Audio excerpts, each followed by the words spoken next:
మీ పేరన్నా? బద్రి. బద్రి. ఏం చేస్తుంటారన్న? పళ్ళ వ్యాపారం చేస్తుంటారు. ఏంటన్నా ఏ విధంగా ఉంది గవర్నమెంట్? జగన్మోహన్ రెడ్డి వచ్చి సుమారుగా 5 ఏళ్ళు అవుతుంది కదా. జగనన్న ప్రభుత్వం అయితే చాలా అద్భుతంగా ఉంది. ఎందుకంటే ఆయన వల్ల నేను చాలా విషయాలు లబ్ధి పొందాను. మా పిల్లలకి 3 సార్లు అమ్మఒడి పడ్డాయి. మా అమ్మకి 18,750 పడింది. మా ఆవిడికి ఆసరా కింద సంవత్సరానికి వచ్చేసి 10,000 చొప్పున ఇప్పటికి 4 సంవత్సరాలు 40,000 దాకా రుణమాఫీ అయింది. మా నాన్నగారికి 3,000 రూపాయలు పెన్షన్ ఇస్తున్నాడు. చాలా అద్భుతంగా ఉంది. మాకు ఇల్లు లేదు, ఇల్లు పట్టా ఇచ్చాడు, ఇల్లు కట్టిస్తున్నాడు. చాలా అద్భుతంగా ఉంది. నిరుపేద స్థాయి నుంచి నేను ఈరోజు కొద్దిగా మిడిల్ క్లాస్ వ్యవస్థకి ఎదిగానంటే అది జగనన్న ప్రభుత్వం. ఏంటన్నా ఇన్ని పథకాలు అందించడం వల్ల ప్రజలు సోమరిపోతానికి గురవుతుంది తప్ప ఇంకోటి లేదనేసి అంటున్నారు కదా. అది కేవలం విపక్షాలు ప్రతిపక్షాలు చేసే కుట్రపూరితమైన వ్యాఖ్యలే తప్ప అందులో ఎటువంటి నిజం లేదు.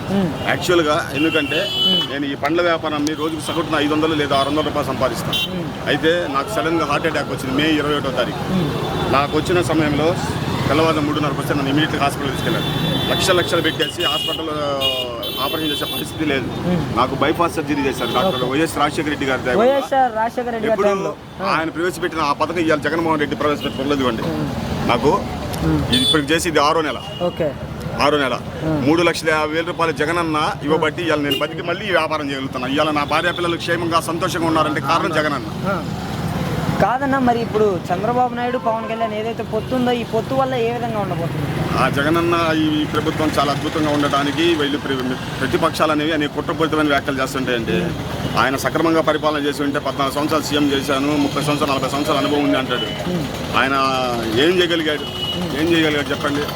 అమరావతిలో భూములని చెప్పేసి అసెంట్ భూములని లాక్కొని పేద ప్రజలు లాక్కొని చెప్పేసి భయభ్రాంతికి గురి చేసి లక్షల కోట్ల రూపాయలు విలువైన భూములన్నీ చేసుకొని అమరావతిని మాయగా చేశాడు. చంద్రబాబు నాయుడు వెన్నుపోటు పడడంలో నెంబర్ 1 ఆయన.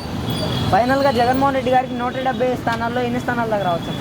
నేను 175 వై నాట్ 175 అయితే ఖచ్చితంగా చెప్పలేను. ఇవాళ పరిస్థితి ఎలా ఉందంటే పోటాపోటీగా ఉంది కాబట్టి అయితే గవర్నమెంట్ అయితే మాత్రం మా జగన్ అన్నదే వస్తుంది. Okay, thank you.